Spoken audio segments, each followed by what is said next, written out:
Afternoon, coach.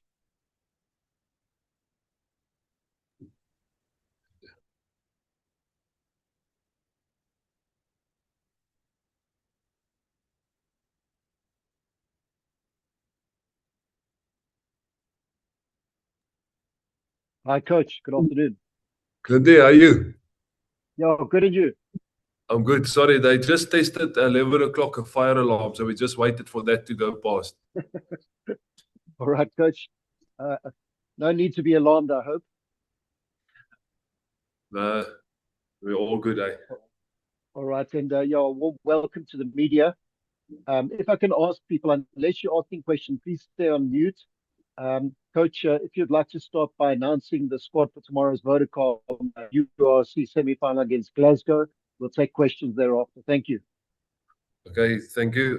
Good day, everyone. It's my privilege to announce that the Vodacom Bulls team for the semis against Glasgow: number 1, Gerard Steenekamp; number 2, Johan Grobbelaar; number 3, Francois Klopper; number 4, Roan Vermaak; number 5, Roan Nortje; number 6, Marcel Coetzee and captain; number 7, Elrich Lou; number 8, Cameron Hanekom; number 9, Ambrose Papier; number 10, Andre Pollard; number 11, Stravino Jacobs; number 12, Harold Foster; number 13, Kainan Moody; number 14, Kirtley Arendse; number 15, Willie Leroux; number 16, Marco van Staden; number 17, Jan-Hendrik Wessels; number 18, Wilco Lou; number 19, Kobus Wiese; number 20, Jandre Rudolph; number 21, Zach Burger; number 22, Stedman Gans; and number 23, Nizam Kaur. Thanks for that, coach. Who's up first?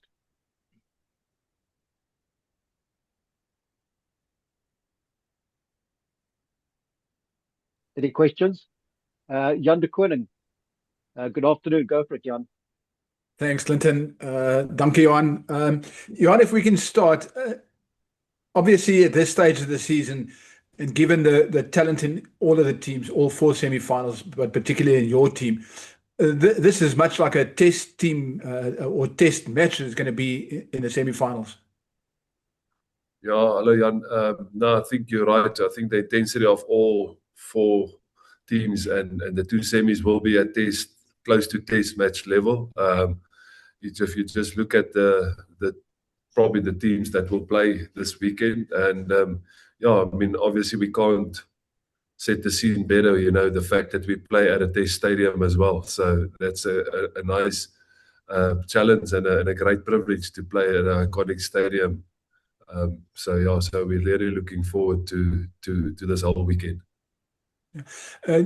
Given your team, do you change what you've done all season, or do you stick with the same tactics given the match or the intensity of the match? I think there will be obviously pressure on the game that normally you always got pressure in any game. But if you play in the season, you know that if you're on tour, any win away from home is a little bit of a bonus, and any points you get out of the game, and you know you can score 4 tries and get a bonus point, and you can lose within 7 and get a bonus point, and there can still be positives. Tomorrow is nothing about scoring tries. It's nothing about bonus points. You just need to win, you know, and even with 1 point. So tactically, I think probably, you know, one can consider taking maybe more points instead of, if it depends on the momentum of the game. I'll always trust the leaders on the field for that. We didn't change everything, but there is obviously, we did look back on what do we need to do better, because we lost twice against them, and where can we do things better. So we did look at on those 6 and maybe make small adjustments, and hopefully we can execute that tomorrow. Last one from me. Given what you just said about hoping you can do things better, is that where experience of this level of rugby is going to come handy? Yeah, I mean, the team has been there. A lot of the players has been in the semi-finals and knockouts before, and obviously it's nice to have somebody like Andre Pollard who's been there at the highest level as well. And but ultimately, I think, Jan, it's going to be a game of inches and small momentums, and hopefully we come here on the right side. You know, it's again, we mustn't put added pressure on us. It's still a great privilege to play like I said, in the semi-final, and we must just still make sure we enjoy this moment and take the challenge in head on. Baie dankie Johan, ek waardeer. Dankie. Thanks, Brendan. Over to you. How's it, Uckers? I hope you're well. I hope the birthday was good yesterday as well. My question is on your selection there. Just Francois Corpus has had a great season. He's really come through this season. Maybe just your reasoning for starting him ahead of Wilco, or is that tactical, or is it just on his performances? Yeah, I think it's on his performances, Brendan. I felt, he did his part in the games that we didn't have access to Wilco. And then even now when Wilco was ill, Kloppy showed that he can, perform well. So we just felt that, it's good to keep that momentum going. And he's match fit and everything is ready to go. And then hopefully, Wilco with the rest of the bench can be in a position that they can finish the game. We obviously don't know how the second half is going to be. Hopefully we don't chase the game, but if so, then hopefully the bench can do it for us. If we don't need it, somebody with the experience of Wilco can come on and hopefully again, prove his qualities in that last bit of the second half. So, but it's really more a reward for Kloppy of how he's performed. And then just looking at the last two games this season, obviously the first one was the penalty try that I remember you weren't that happy about that. But if you've looked back at those games, I know it's a different game and there's going to be different pressures on this one, but have you pinpointed what you guys need to do better in the fight? I think that first game was obviously one or two defensive errors. The second game, we just didn't exit well. Every time we got points, we knocked a kick. I think we knocked 3 kickoffs. One kickoff we didn't kick out, and they got a line break, and they got the winning penalty from that. So at 21-20 we were in the game, and then they got the penalty, and that was the match. They waited out the clock. If we could have another shot at possession, but who knows? Maybe could have got a penalty, and Pollard could have kicked it over. So it was basically 4 errors that was in our control that we just didn't do well with it. So I think that's what it's all about tomorrow as well. There's going to be a lot of pressure on everything. If you exit, how well do you exit? If you attack, how well do you look off the ball? They've got world-class back rowers, a full Scotland basically team. So it's going to be small margins, and that's the things that we learned from those games. They a clinical side and a quality side, and if you give them that easy entries into your half, like knocking on 4 kickoffs, they're going to probably get away with points if they got a scrum or a line out in your 22. And then thanks to the last one from me, because it's been a hell of a season since you've got to the Bulls. Just wondering, just personally, what it would mean to you to make the final, given especially the start and that 7-game losing streak and turning everything around.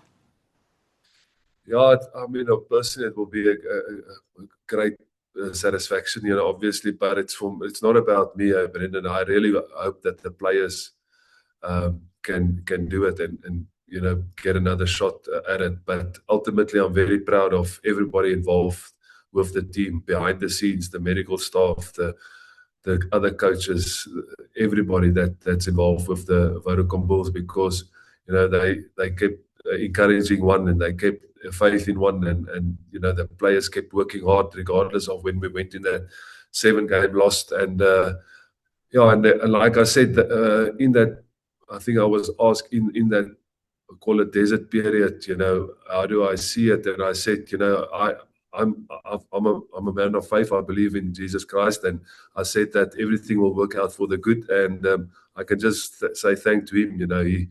He's faithful, and now we've got this opportunity. And win or lose, I'll still be grateful of how we stuck together with each other and got where we are. Thanks, Uckers. Good luck for the game. Thank you. Okay, Quibus. Thanks, Clinton. Môre Uckers. Uckers, ek dink dit is Grobbies gewees wat wat hierdie week verwys het daarna dat hy nog nie op Murrayfield gespeel het nie, dat dit sy eerste keer sal wees.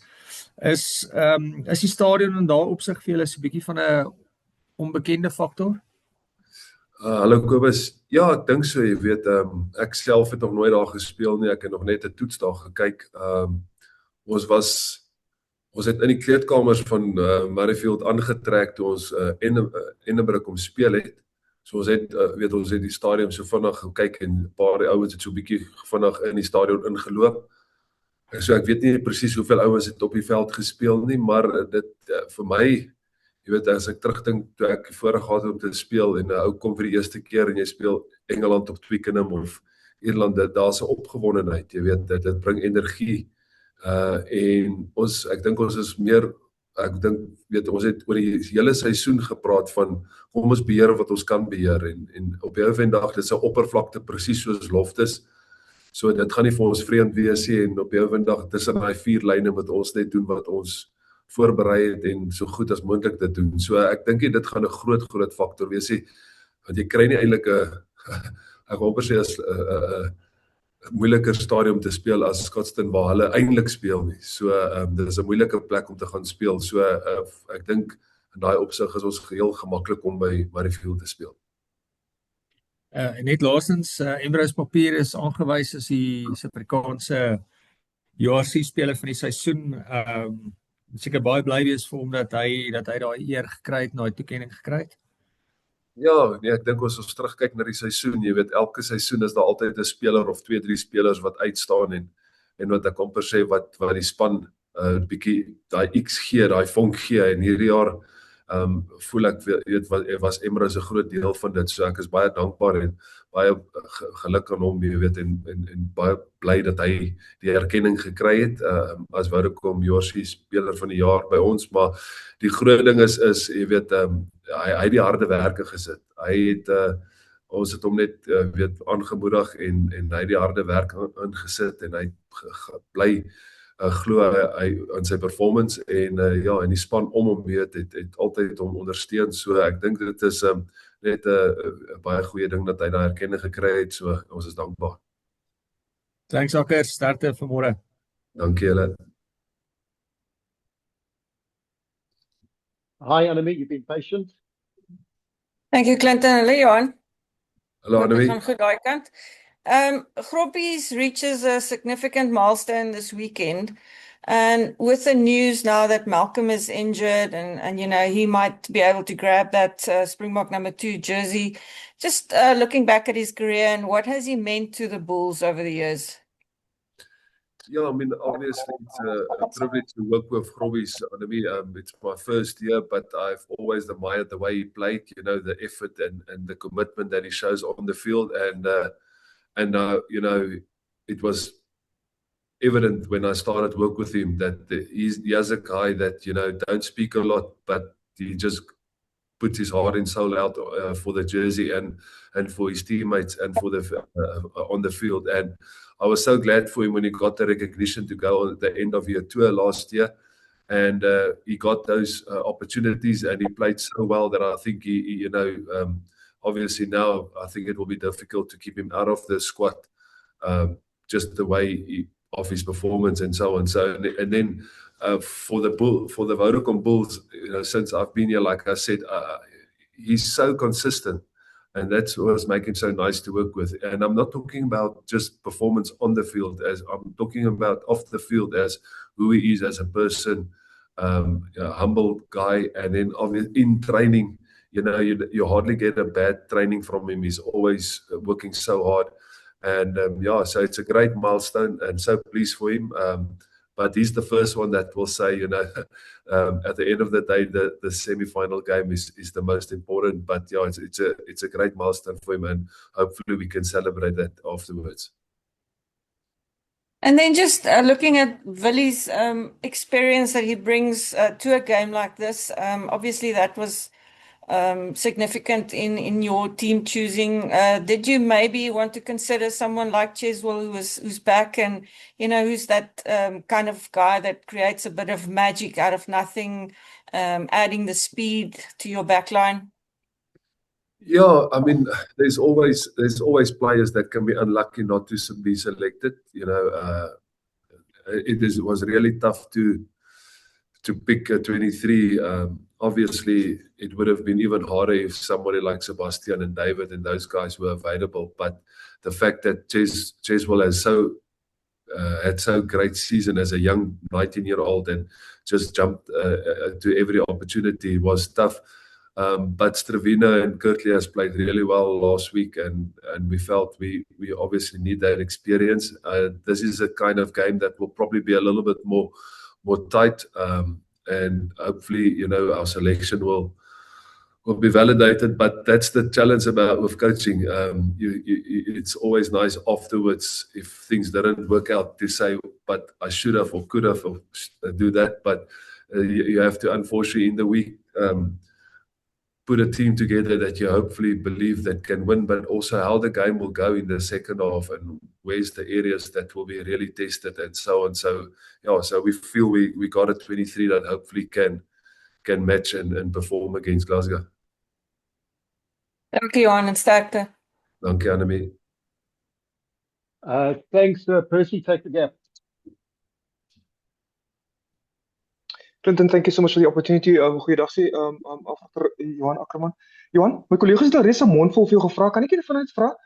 Before I ask my Afrikaans question, can I just ask you an English question? Just a question my colleague Kobus asked you about Embrose Papier. Does that say something about the team in general? The fact that the South African player of the season comes out of your squad. Just something in English about Embrose Papier and what it means for the team in general. My Percy, obviously, we're proud of Embrose, and he showed why he got the reward over consistently playing well over the season. Even as a team, we were ups and downs. So I think I think Embrose played consistently well, and as the season progressed, I think he just got better and better. And I think it's always difficult for any player to do that without the team. So we as a team is obviously proud on Embrose's performance and the fact that he got the award.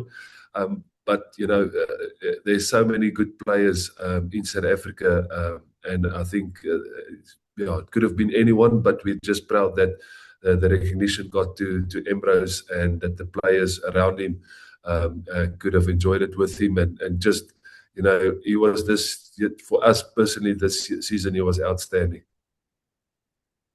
Johan, net 'n Afrikaanse vraagie. Kan ek jou vra, mens vra gewoonlik hierdie tipe vrae vir afrigters en hulle gee soort van dieselfde antwoord altyd. Beteken die geskiedenis enigstens iets in sport? Gaan dit enigstens iets beteken in hierdie halfeindstryd môre tussen die Bulls en die Glasgow Warriors?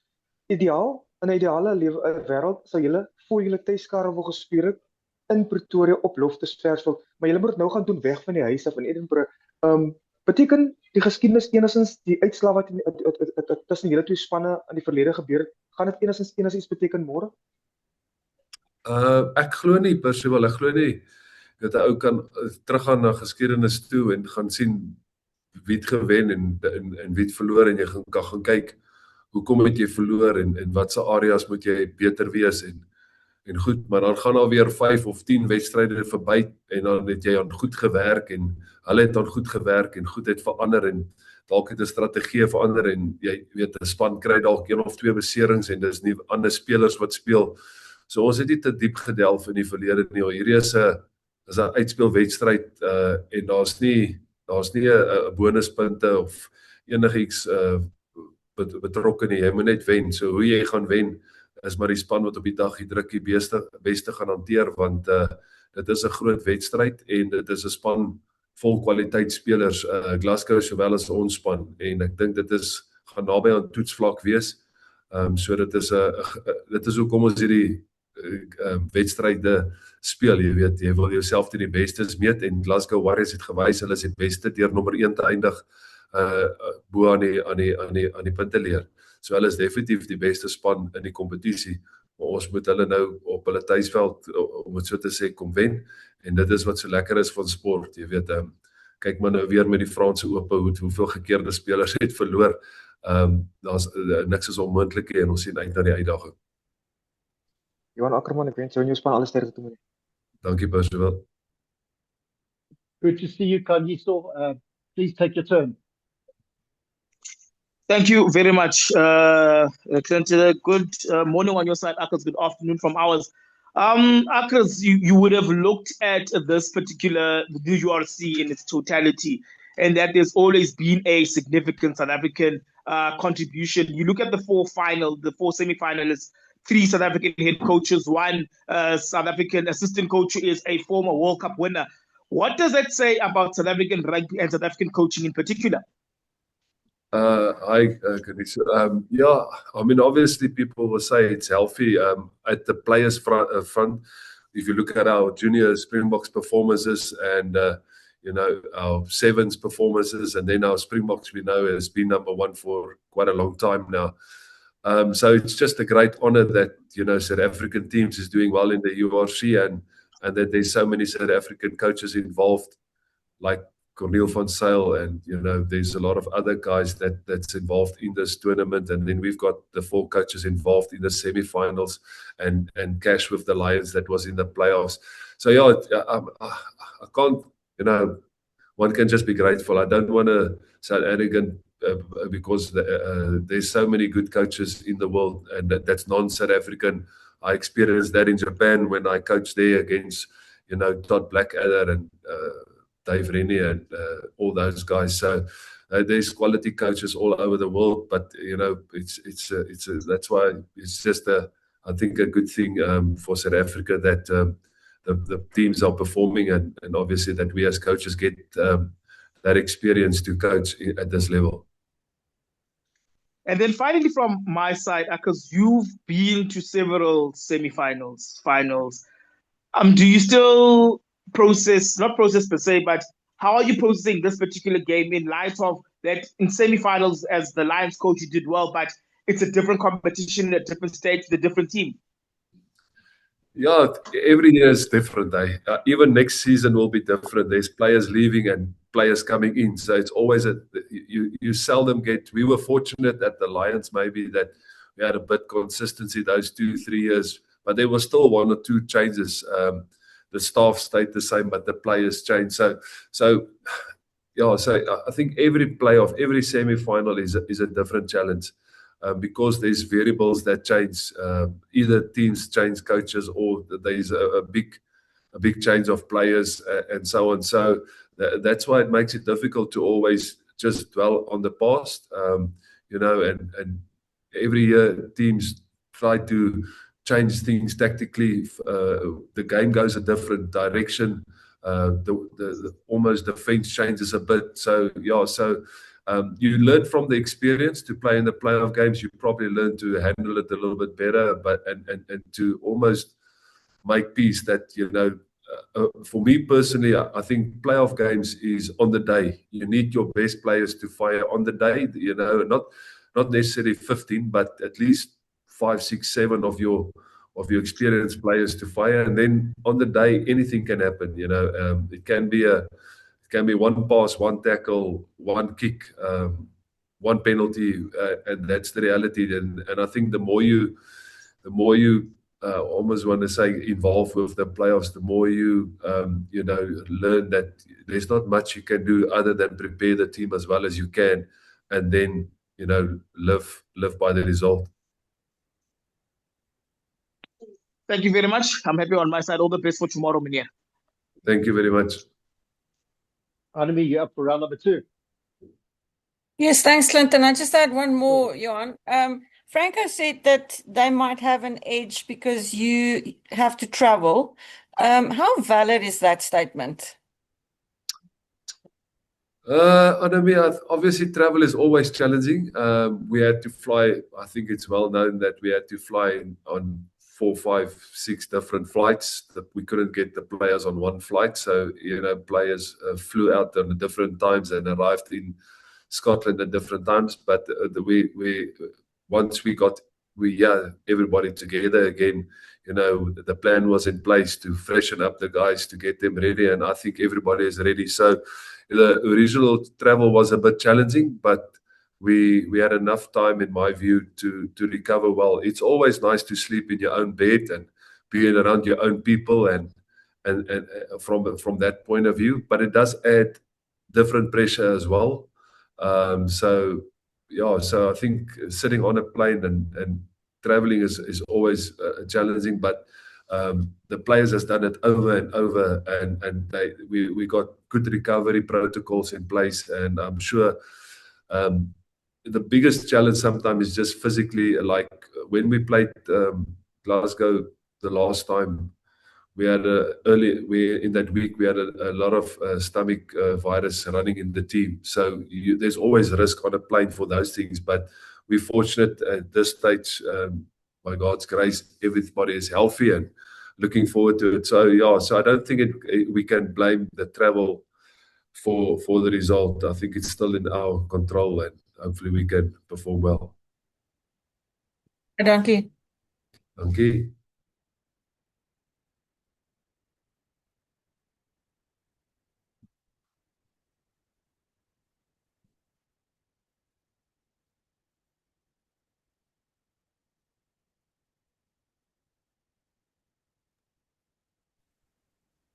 Clinton aan die slaap geraak. Lyk vir my so. Ek dink almal is klaar, Johan. Ek weet nie Okay. Dankie julle met 'n mooi dag hê. Sterkte daar vir môre. Okay, bye-bye. Thanks, Bye. Akker. Selfde, bye. Bye-bye.